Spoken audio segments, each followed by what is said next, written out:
Charles Persinger, can you hear us on Talk Today? Yeah, I can hear you fine, thank you. We do apologise. We apologise for the technical that, issues earlier. Charles Persinger here, who sadly lost both his wife and his mother to COVID. Charles, I believe you've been watching some of the COVID inquiry. Boris, yesterday, he apologised for certain things that took place whilst he was in charge. Did those apologies mean anything to you at all? Well, 3 years later, I think it's a bit late, to be honest with you. I didn't actually feel he was very sincere anyway about it.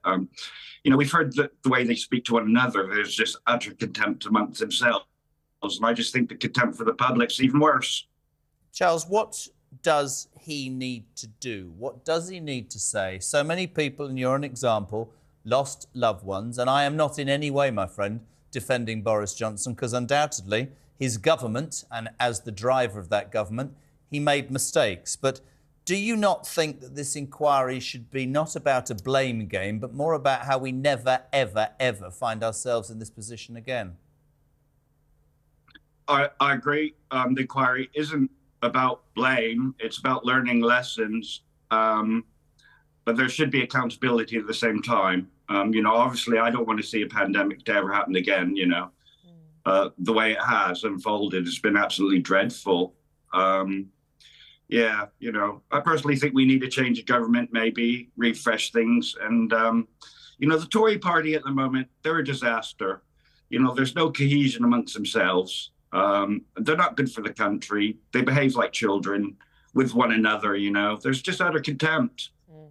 And Charles, throughout inquiries like this, we often lose the human side and the human loss at the centre of it, and it turns into data and statistics. But there is a human being behind every single one of those statistics. Can you tell us a little bit about your wife and your mother and how they were affected and impacted by COVID during the pandemic? Yeah, absolutely. You know, obviously, you know, my mother was locked down. She was living at home. She wasn't able to see anybody except for a carer who would come in occasionally. She fell down and broke her ankle, ended up in hospital. And 14 days later, she caught COVID. You know, shortly afterwards, she died in a room, in a side room, pretty much left to die. Did you get to see her or which not, was my absolutely friend? tragic. Did you get to see her? I did get to see her briefly. They let me watch her die. I never got to see her while she was conscious or while she was able to recognize that her family loved her and supported her.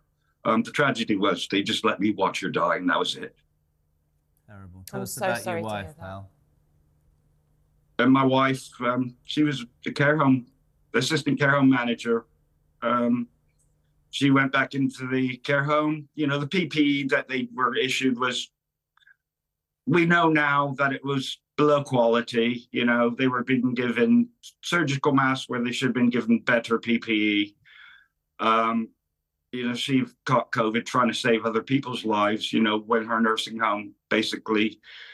You know, COVID went through the place rapidly. You know, patients were dropping, staff were dropping.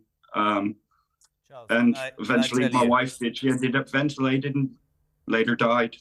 Charles, can I tell you, my heart goes out to you. I said this at the time and I'll say it again. Your wife and the people, I know we all went like that on a Thursday for the emergency services. I don't think care staff in old people's homes got anything like it. I visited my dad through glass for 9 months. The staff who, I remember at Christmas, Nick, they left their families for 6 weeks to move in, despite the dangers, to look after old people. That's where the government got it massively wrong. And I have the greatest respect for the care community because they did an amazing job with my dad, and your wife and people like your wife were the real heroines and heroes, I think, of what went on. And I'm so grateful that you are able to share it. I guess, as Nick says, with an inquiry, you've lost 2 loved ones. It's bittersweet, isn't it? But one can only hope that when the name calling and the blame game stops, which I understand, I do understand that, we need to learn from this, Charles, don't we? Well, the inquiry is about learning lessons and doing better in the future. That's always been our goal, you know, as an organization, as COVID Bereaved Families for Justice. We fought for this inquiry for 3 years. We know it's vitally important to the future of this country. It's just, we can't have it happen again, you know. Our children deserve better. We deserve better at the time. Yeah, the government, they completely failed. Systemically, it was a failure. That's being revealed at the inquiry now, piece by piece, you know, over time. We can only wait for Lady Hallett's recommendations in the future. Hopefully she makes the right recommendations and the government take on board what lessons are being learned, because lessons are being learned. You know, and then after the inquiry, you know, and all the evidence come out, maybe we do need to start looking at, you know, culpability and criminal prosecutions, perhaps, you know. That's for a later stage, but it's certainly something that perhaps should happen. You know, I do think there was a lot of misconduct amongst the government. And Charles, can I just ask really quickly, have you been, and your fellow bereaved families, been satisfied with the level of questioning and the type of questioning that's been taking place during the inquiry?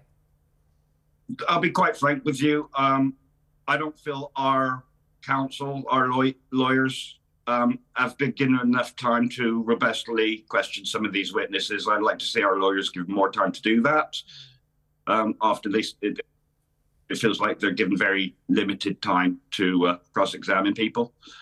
You know, and if they want to learn lessons, they do need to listen to the voices of the bereaved. You know, we lived this experience. Can I ask you a question very quickly, Charles? And we're almost out of time, but can I ask you this? Am I right and wrong in saying that the families of the bereaved are not allowed to appear at this?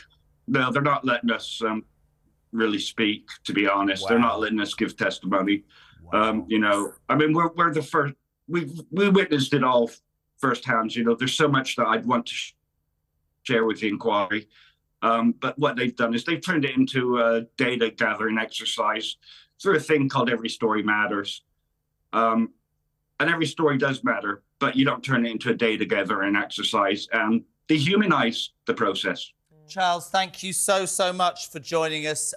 We appreciate it. I know we had some sound difficulties, but important to get your story. And as Nick says, the human angle has to be remembered. When we get into this big political debate and he said that, she said this wasn't done. People lost loved ones, couldn't say goodbye, and that's important. Charles, thank you very much indeed.